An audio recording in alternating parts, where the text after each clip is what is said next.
আসসালামু রাহমাতুল্লাহ। আজকে আপনাদের সামনে একটি হট টপিক নিয়ে আসলাম। সেটা হচ্ছে আমাদের কাছে একটি ফোন আছে, সেটা হচ্ছে ভিভো ফোন। এই ফোনটা আমাদের কাছে ডেড কন্ডিশনে এসছে। তো কাস্টমার বলছিল এই অবস্থায় সে চালিয়েছে। আপনাদেরকে একটু যদি দেখাই মোবাইলটাকে। তো এখানে যদি দেখেন সিপিইউটা ড্রিল করা, হয়তো আনলক করার জন্য ড্রিল করেছিল। তো কাস্টমারের বক্তব্য এই অবস্থায় চালিয়েছে অনেকদিন।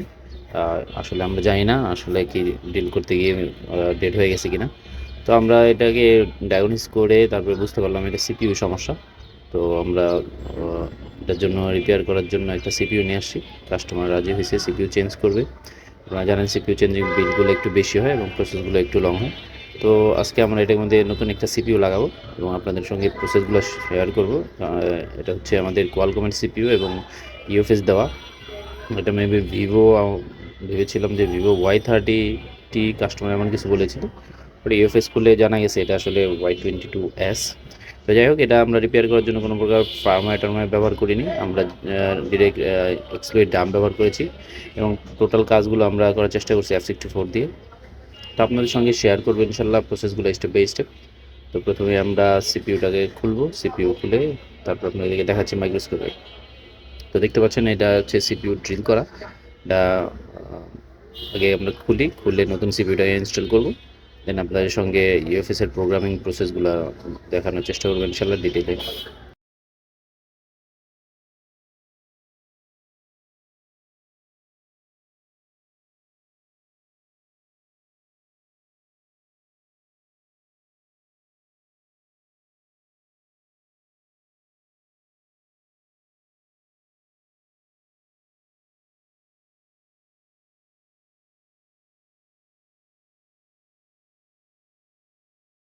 তো আমাদের ক্লিনিং শেষ, আমরা এবার যে নতুন সিপিইউ লাগাবো। দেখতে পাচ্ছেন এটা একটা নতুন সিপিইউ এনেছি আমরা। তো এই সিপিইউটাকে এখন ইনস্টল করব এবং ইনস্টল করার পর প্রথম আমাদের যে কাজ থাকবে সেটা হচ্ছে আমরা দেখব যে সিপিইউটা প্রপার কানেক্ট হয়েছে কিনা এবং রিডিং ঠিক আছে কিনা। তো চলো আগে আমরা এটাকে ইনস্টল করি, দেন আপনাদেরকে প্রসেসগুলো দেখাই।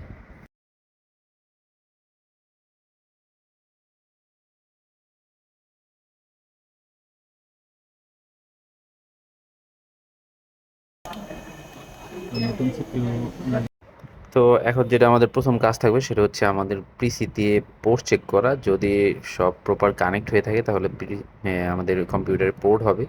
তো এটাই আমরা এখন করব। এটা দেখাতে পারিনি, দুঃখিত, কিন্তু আপনার এটা লাগালে এমটি হলে এমটিকে, কোয়ালকম হলে কোয়ালকম পোর্ট শো করার কথা। আমরা জাস্ট কানেক্ট করেছি এবং দেখেছি এগুলো ঠিক আছে। তো এখন আমরা ইউএফএসটা খুলেছি, এই যে হচ্ছে এটা এসকে হ্যানিক্সের ইউএফএস। তো আমরা এটার সঙ্গে কানেক্ট করব।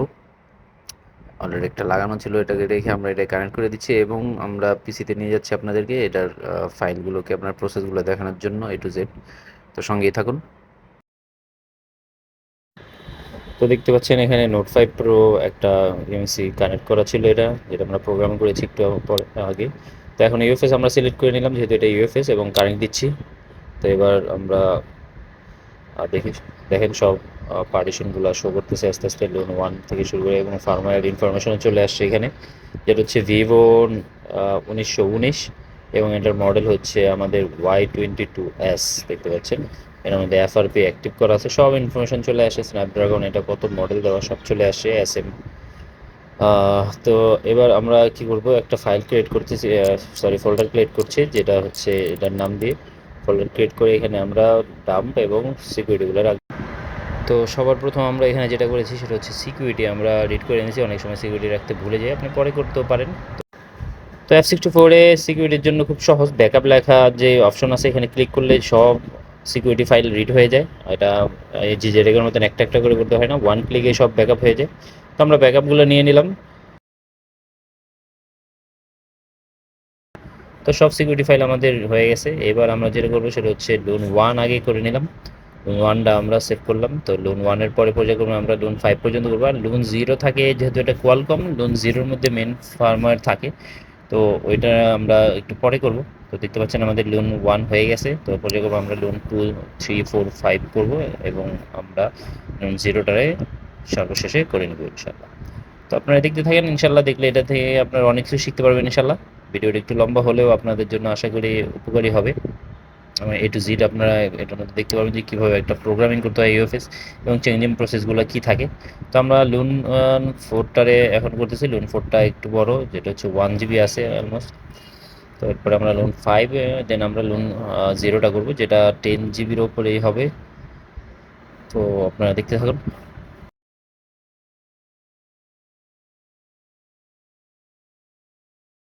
এবার আমরা লোন জিরোটা, এটা হয়ে গেছে। এবার লোন জিরোটা করছি। লোন জিরো জিজ্ঞেস করছে যে আপনি কি আপনার ভিতরে ইউজার ডাটা স্কিপ করতে চাচ্ছেন, আমরা ইয়েস দিছি।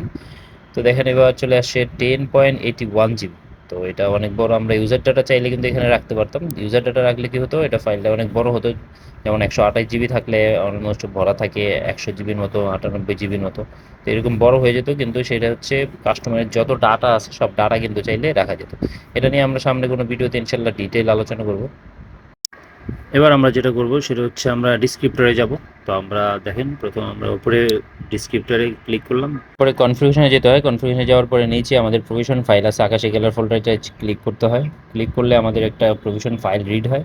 এটাকে আমরা ফোল্ডার যেখানে দেওয়া চিহ্ন সেখানে আমরা এটাকে রাইট করে দেবো। এখানে আমরা লোকেশনটা দিয়ে দিলাম এবং দেখতে পাচ্ছেন অ্যারো চিহ্ন আসে, এখানে ক্লিক করলেই রাইট হয়ে যাবে। তো আপনারা চাইলে এটা আগে করতে পারেন বা ইরেজ করার পরে করতে পারেন, কোনো সমস্যা নেই। এবার আমরা যেটা করবো সেটা হচ্ছে আমরা ইরেজ করব সব লোনগুলোকে। আপনি চাইলে এটাকে আগে ইরেজ করে পরে প্রভিশন ফাইল রাইট করতে পারেন, বা আগে রাইট করে পরে ইরেজ করতে পারেন, কোনো সমস্যা নেই।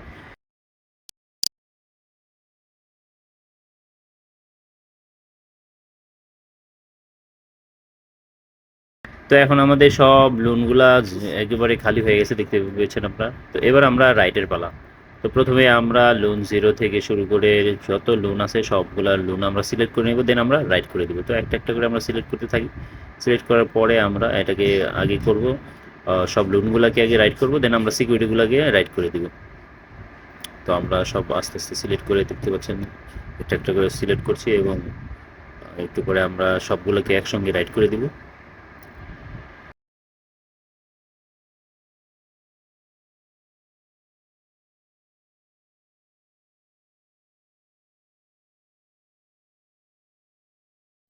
তো সব ফাইল আমাদের সিলেক্ট হয়ে গেছে। তো এবার আমরা রাইট বাটনে ক্লিক করব, উপরে দেওয়া আছে রাইট বাটন কলমের চিহ্ন। তো এখানে রাইট বাটনে আমরা ক্লিক করলাম। তো সব ফাইলে যে ইয়েস চাচ্ছে, তো আমরা সব আস্তে আস্তে এখন রাইড হওয়া শুরু হয়ে যাবে। সব অনেক দ্রুত রাইড হয়। এখানে আমাদের F64-এ যেটাকে খুবই স্লো হতো। তো রাইড হওয়ার পরে আমরা দেখব সবগুলো ফাইল আমাদের চলে আসার কথা। তো সব ফাইল দেখার জন্য আমরা আবার রিকানেক্ট ক্লিক করলাম। রিকানেক্ট করার পরে দেখতে পাচ্ছেন ফার্মার ইনফরমেশন চলে আসছে এবং সব আমাদের লোনগুলো চলে আসে। তো এখানে লোনে একটু বলে রাখি, একটু ইনভ্যালিড চলে আসে, এটা আমাদের রিপেয়ার করতে হয়। তো আগে আমরা যেটা করবো সিকিউরিটি ফাইলটা রাইট করবো। তো এখানে যে কোনো আপনি একটা ক্লিক করলে আপনার কাছে চাইবে। তো এখান থেকে আমরা চলে যাব সিকিউরিটি যেখানে রেখেছি, সেখানে সিকিউরিটি আপনার নিচে চলে গেলে দেবেন র প্রোগ্রাম। তো র প্রোগ্রাম 0 আমরা সিলেক্ট করবো। তো সব এখানে সিকিউরিটি ফাইল চলে আসবে আমাদের। দেন আমরা এখানে রাইটে ক্লিক করে দিব। তো ওয়ান ক্লিকে সব সিকিউরিটি যেমন রিচ হয়েছিল, ওয়ান ক্লিকে সব রাইট হয়ে যায়। খুবই সিম্পল, কোনো প্রকার জটিল কিছুই নেই। তো এটা রাইট হয়ে যাওয়ার পরে আমরা আবার ইনফরমেশন দেখব। তো ইনফরমেশন দেখলাম আমাদের সবগুলো ঠিক আছে। এখানে এফআরপি অ্যাক্টিভ দেখাচ্ছে এবং দেখেন ইনভ্যালিড দেখাচ্ছে। যত ব্যাকআপ আছে, ব্যাকআপ অফ জিপিটি লোন দেখাচ্ছে, ব্যাকআপ জিপিটি অফ লোন, এত সব ইনভ্যালিড ইনভ্যালিড। তো এটার জন্য আমরা সিকিউরিটিতে যাব। যাওয়ার পরে এমবিআর লেখা, এটা ক্লিক করলে আমাদের যত আমাদের ইনভ্যালিড আছে সব ভ্যালিড হয়ে যাবে ইনশাল্লাহ। তো আমরা আবার একটু রিকানেক্ট করি। রাইট হয়ে গেছে। এবার আমরা আরেকবার করি, তো দেখবেন আপনি এবার লোনগুলো আমাদের সব ঠিক হয়ে যাবে এবং আমরা একসঙ্গে এফআরবিটাও খুলে নিব, যেহেতু এটার মধ্যে এফআরবি দেখাচ্ছিল। তো দেখেন এখন কিন্তু সব আমাদের ফার্মারে চলে আসে এবং ভ্যালিড লেখা চলে আসে। তো এবার যেটা করবো, আমরা এফআরবিটাকে রিমুভ করে দিব। এফআরবিটা রিমুভ করে, তো এফআরপি রিমুভ করার জন্য আমরা আবার পার্টিশনে যাব। পার্টিশনে গিয়ে আমরা এফআরপি লেখা আছে, এখানে ক্লিক করলে ওয়ান ক্লিকে এফআরপি রিমুভ হয়ে যাবে। ওপরে লেখা আছে ব্যাগের চিহ্ন দেওয়া, দেখতে পাচ্ছেন। তো এখানে ক্লিক করলে আমরা এফআরপিটা রিমুভ হয়ে যাবে। তো রিমুভ হওয়ার পরে আমরা এটাকে খুলে নেব। বক্স থেকে খুলে আমরা এটাকে রিভোল্ভ করব। রিভোল্ভ করে আমরা মাদারবোর্ডে লাগিয়ে দিব। তো আমরা খুলে এনেছি, রিভোল্ভ করছি। তো এরপরে আমরা মাদারবোর্ডে লাগাবো। তো এই কাজগুলো আপনারা দেখতে থাকুন, ইনশাল্লাহ দেখি আমাদের ফোন অন হয়ে যায় কিনা। তো আমরা এক্ষেত্রে কিন্তু কোনো প্রকার দেখতে পেয়েছেন আপনারা কোনো এক্সট্রা ফার্মওয়্যার ব্যবহার করিনি। আমরা যে এডিট করেছি এক্সপ্লয়েড ডাম, এটাকে রাইট করে দিব এবং ইনশাল্লাহ আশা করি ফোন আমাদের অন হয়ে যাবে, যদি অন্য কোনো সমস্যা না থাকে। তো চলুন আমরা দেখতে থাকি।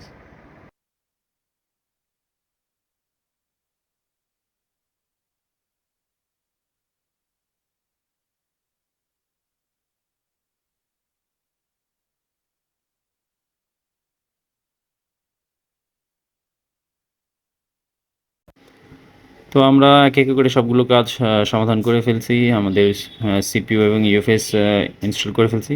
তো এই হচ্ছে আমাদের আগের সিপিইউ, দেখাই আপনাদেরকে, এটা নতুন সিপিইউ।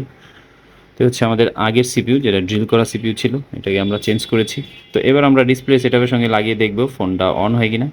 এবং আপনারা দেখতে পেয়েছেন আমরা কিন্তু কোনো ফার্মওয়্যার রাইট করিনি,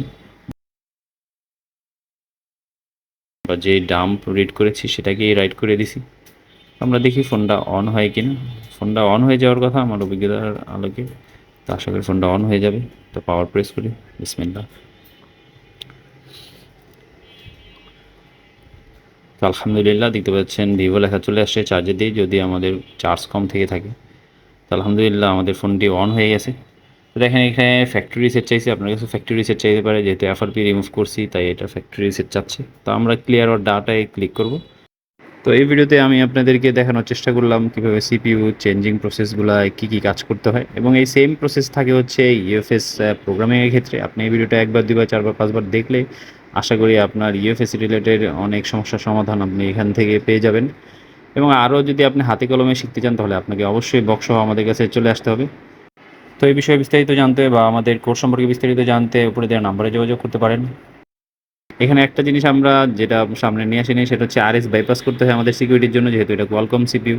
তো এটা আমি এই ভিডিওতে নিয়ে আসিনি, এটা অন্য কোনো ভিডিওতে আমি ডিটেল আলোচনা করবো, এই জন্য এখানে এটা নিয়ে আসিনি। ইউএফএস এর অনেকগুলো ভিডিও আমার আরও আসতেছে, আপনারা দেখতে থাকেন, ইনশাল্লাহ দেখলে উপকৃত হবেন। তো আপনারা যদি কোনো কোয়ারি থাকে ভিডিও সম্পর্কে আপনি আমাদেরকে জানাতে পারেন কমেন্টে। তো আজকে পর্যন্তই, দেখা হবে অন্য কোনো ভিডিওতে। আসসালামু আলাইকুম।